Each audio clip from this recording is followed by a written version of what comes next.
saya mencoba belajar meditasi. Setelah saya melakukan detik meditasi itu, pas di saat saya begini, tiba-tiba tangan saya ini ada penyentuh kayak begini. Ya. Jadi waktu itu makhluk itu marah atau gimana? Lu arek iki kan? Assalamualaikum warahmatullahi wabarakatuh. Alhamdulillahirabbil alamin. Alhamdulillah hari ini ada saudara kita, sahabat kita yang mana ingin menceritakan, ingin dibantu gimana solusinya. Karena apa? Kejadian yang mungkin di luar naral yang dialaminya ketika di rumah. Nah, sebenarnya ya ini Mas Irwanto. Untuk lebih jelasnya, mari kita dengarkan sama-sama kenapa dan ada apa yang terjadi. Seperti itu. Monggo. Assalamualaikum warahmatullahi wabarakatuh. Oke, assalamualaikum warahmatullahi wabarakatuh. Perkenalkan, nama saya Kuswanto.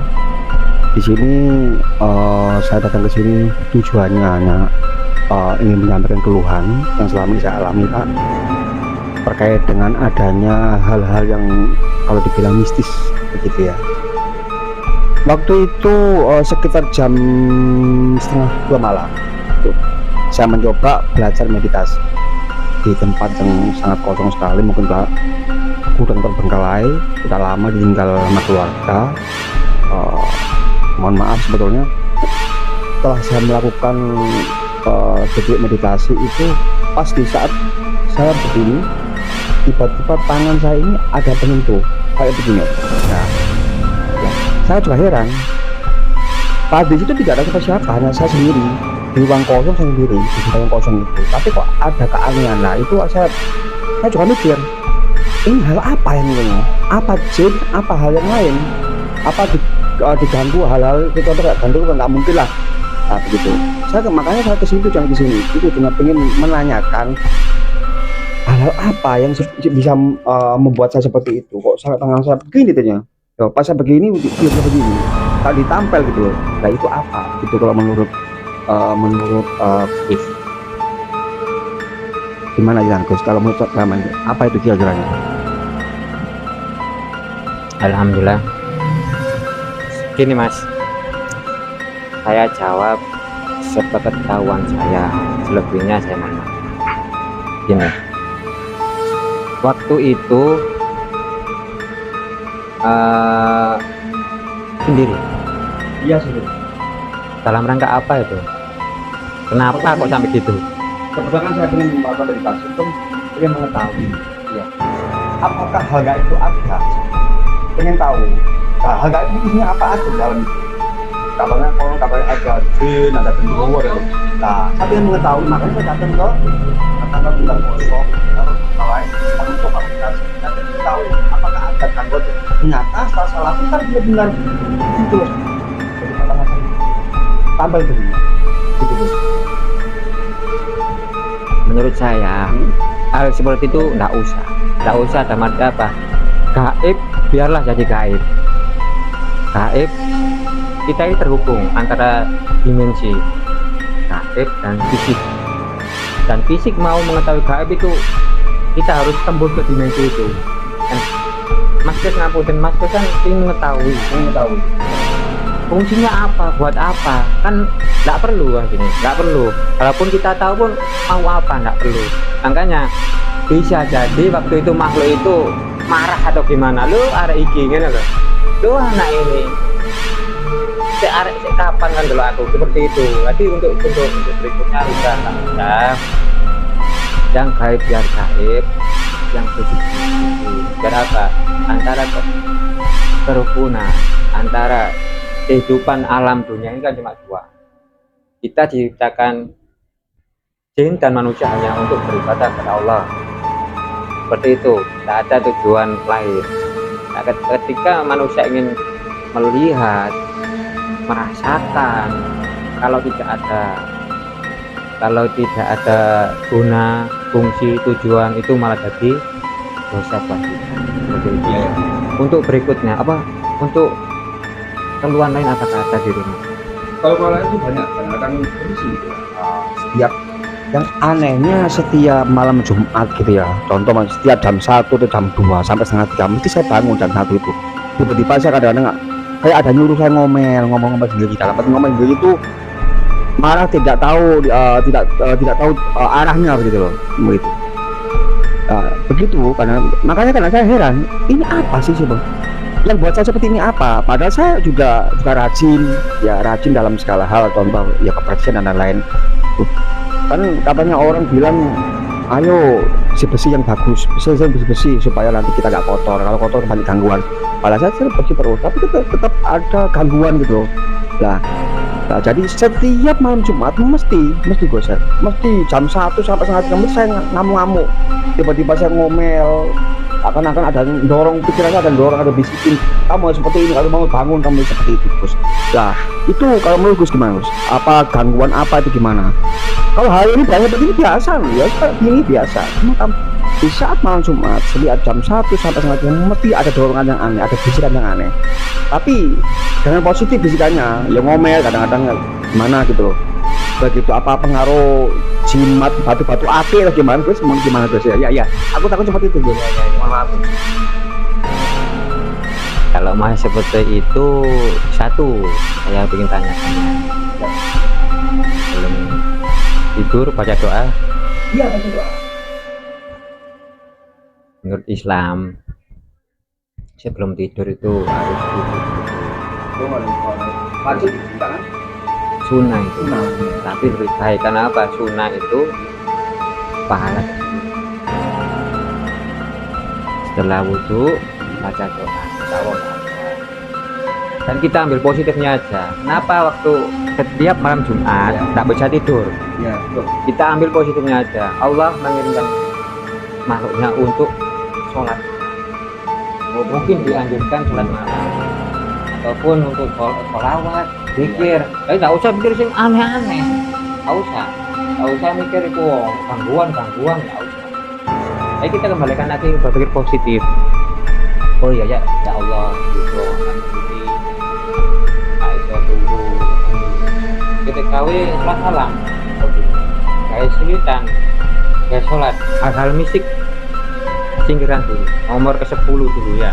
Tadi kita tetap ibadah dengan Allah. Ayo kalau tolong, kalau memang itu pun ada gangguan baik itu dari sang halus, kemit apa, nanti kita ke rumah. Tapi masalah tidak dulu diluruskan dulu. Jadi tidak usah mikir yang aneh-aneh, nanti sholat nggak bisa tidur ya apa? Oh berarti aku tidak akan senang. Oh aku kangen wiridan, aku kangen tahajud, seperti itu. Berarti enak sih pikiranku, nggak langsung ngarah ke hal mistik seperti itu ya, bisa dipahami ya. Itu apa sih, ampun, dan di rumah banyak jimat atau aki apa. Kalau masalah untuk permisi Bos, masalah batu-batu ake, katanya orang batu ake itu mengandung buat jimat, sikap dan lain-lain itu banyak Bos. Contoh kalau pakai ini juga mengandung sikap Gus ya. Tapi nggak tahu, katanya orang kuno tuh kalau pakai ake kecubung atau pakai ake bacan begini katanya buat sikap badan. Tapi kan ini kan menurut orang dulu, tapi zaman sekarang kan jangan canggih. Kalau bagi saya aksesoris Gus ya, begitu ya. Nah saya masih percaya sama Allah, cuma ini hanya aksesoris. Cuman kadang-kadang kok setiap saya pakai hal-hal seperti itu kok aneh gitu loh. Begitu Gus, makanya Gus kadang-kadang sering tidin Gus, saya tidur sering tidin sampai pernah tidin udah bisa bangun habis imun tuh tidur lagi. Nah itu apa baru bisa wudhu itu, udah baca bismillah, udah baca segala macam apa yang kita punya ya, apa yang kita yakini udah kita baca, tapi masih tidin. Tidin itu apa Gus menurut Gus? Tolong Gus, ini sangat banyak sekali Gus buat saya Gus. Ngapunten tak ada yang ya. Sekarang coba jawab jujur nggih, jawab jujur. Sholat 5 waktu bener? Kalau jujur ya. Sama aku saya kurang Gus. Iya, ya, enggak apa-apa. Iya ya. Cuma ini butuh kejujuran aja. Kenapa? Setan akan mengganggu saat kita tidur. Karena kan kita lengah, setan masuk. Begitu. Nah, ketika manusia itu menjaga sholat 5 waktu, menjaga zikirnya, menjaga sholawatnya, nggak mungkin masuk. Kenapa nggak mungkin? Dilindungi Allah ya, seperti itu. Jadi untuk ketinggian setan pun mikir karena apa, ada malaikat di samping sisi kanan kiri kita. Nah selama ini amalan yang kita baca itu apa? Di sholat itu amalan 1 dunia, amalan 2 yang penting di akhir seperti itu. Jadi untuk menghindari hal seperti itu, ngapunten saya tadi yang bukan menghina atau apa ya, saya juga belajar memperbaiki diri untuk lebih baik dalam hal seperti itu. Ketika kita sholat, insya Allah tinggi nih kok minggir karepe dhewe. Seperti itu. Kenapa kok ketinggian? Yaitu dimensi frekuensi dari manusia sendiri yang nggak sholat ngampunnya itu terbuka, ada lubang antara dimensi alam gaib itu sama kan, negatif gaib itu negatif. Nah dia akan berinteraksi dengan orang yang pasti ada itu, seperti apa yang tempel itu ada, kan tergantung manusia sendiri. Yang ahli ibadah insya Allah nggak bisa, itu yang tua aja nggak bisa. Kenapa? Ada perlindungan, ada amalan yang kita baca itu semacam aura yang kita. Kalau nggak ada seperti itu, kayak nggak sholat, jarang ibadah, bingung apa itu terbuka, portalnya terbuka, portal gaib itu terbuka dan gampang dimasuki hal-hal seperti itu. Hal jelek gampang, pemikiran gampang, cepat masuknya. Ketika kita ingat Allah, semua itu akan minggir. Betul, bisa pahami ya. Mungkin apa ada pertanyaan lagi yang insya Allah bisa saya jawab semampu saya, sepengetahuan saya. Ampun tak jaringi.